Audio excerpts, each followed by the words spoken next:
নিজের সম্পদের বিবরণী তুলে ধরলেন দুর্নীতি দমন কমিশন দুদকের চেয়ারম্যান মোহাম্মদ আব্দুল মোমেন।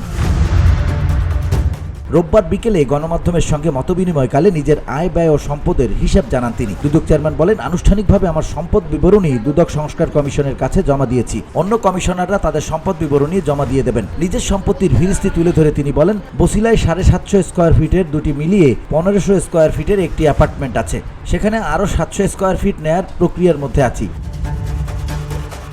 পূর্বাচল আমেরিকান সিটিতে স্ত্রীর সঙ্গে আমার একটি খালি জায়গা আছে 5 কাঠা। বিসিএস প্রশাসন কমিটির সদস্য ছিলাম। সেখানে 8 জন সদস্যের জন্য 10 কাঠা জমি আছে। আমার ভাগে 1.25 কাঠা পড়বে। 2007 সালে টাকা পয়সা প্রদান করেছি, কিন্তু এখন পর্যন্ত দখল পাইনি। তিনি বলেন, রাজুকের একটি প্লটের জন্য 75,000 টাকা জমা দিয়েছিলাম। আজ পর্যন্ত সেটির কোনো নিষ্পত্তি হয়নি। যে কোনো কারণে হোক সরকার আমাকে দেয়নি। আমি আবার আবেদন করব।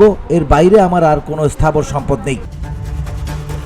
অস্থাবর সম্পদের বিষয়ে দুদক চেয়ারম্যান বলেন, বিভিন্ন আকারের 25টি সেলফ ভর্তি অনেক দামি বইপত্র আছে। আসবাবপত্র, ইলেকট্রনিক সামগ্রী মিলিয়ে 5 লাখ টাকার জিনিস আছে। 5 বছর মেয়াদি 30 লাখ টাকার সঞ্চয়পত্র আছে। আর 3 মাস অন্তর সঞ্চয়পত্র আছে 20 লাখ টাকার। আমার জিপিএফ এর টাকা আমি তুলি নাই, ওখানে 17 লাখ টাকা আছে। নিজের আয়ের উৎস সম্পর্কে জানিয়ে তিনি বলেন, আমার চাকরিলব্ধ আয়, উত্তরাধিকার সূত্রে প্রাপ্ত সম্পদের বিক্রয়লব্ধ অর্থ। শিক্ষকতা করি, বক্তৃতা করি, লেখালেখি করি। 5.5 শতক একটা জমি কিনেছিলাম বেড়িবাঁধের বাইরে। সেটি বিক্রি করে কিছু টাকা পেয়েছিলাম। আমার চাকরি জীবন অনেক দিনের। ছাত্রাবস্থা থেকে আয় করা শুরু করি। যখন এই চাকরি থেকে চলে যাব, আপনারা হিসেব করবেন এই সম্পদ কতটা বাড়লো, কতটা কমলো।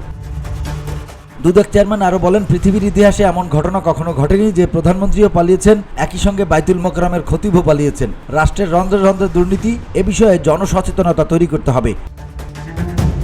BOD Bangla news desk.